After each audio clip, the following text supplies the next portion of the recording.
آج میرے آقا 4 دنوں کے بھوکے ہیں. عثمان غنی کا کلیجہ پھٹ جاتا ہے. دوڑے دوڑے اپنے گھر تشریف لے جاتے ہیں. اناج کی بوری اٹھا کر اپنے کندھے پہ رکھتے ہیں.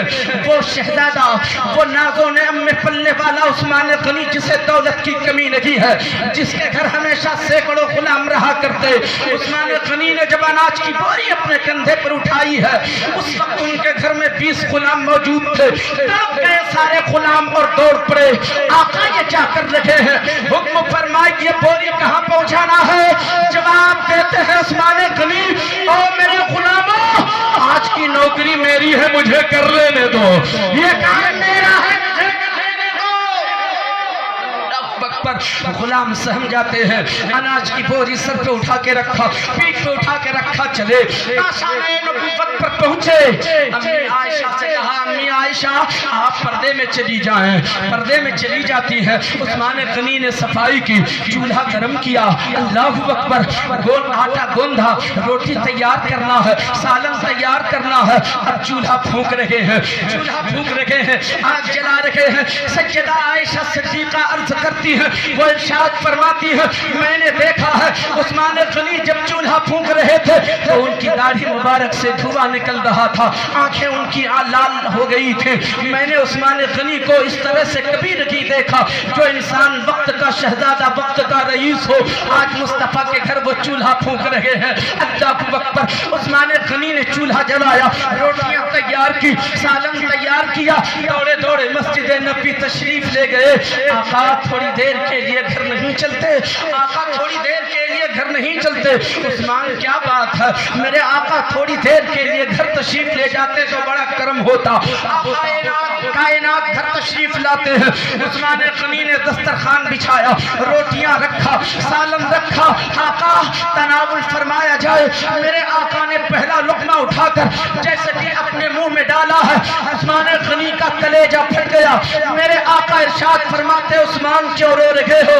آقا کائنات کی بارگاہ میں عثمان غنی کے پاس اس وقت 600 دینار موجود تھے. نکال کر کے دسترخوان پر رکھا. عرض کیا آقا اسے بھی قبول فرما لیا جائے. اے عثمان غنی اس کی کیا ضرورت ہے؟ عثمان غنی عرض کرتے ہیں، یا رسول اللہ ایسی دولت کو آگ لگا دوں گا جو مصطفیٰ کے کام نہ آئے، جو مصطفیٰ کے کام نہ آئے. ایسی دولت کو آگ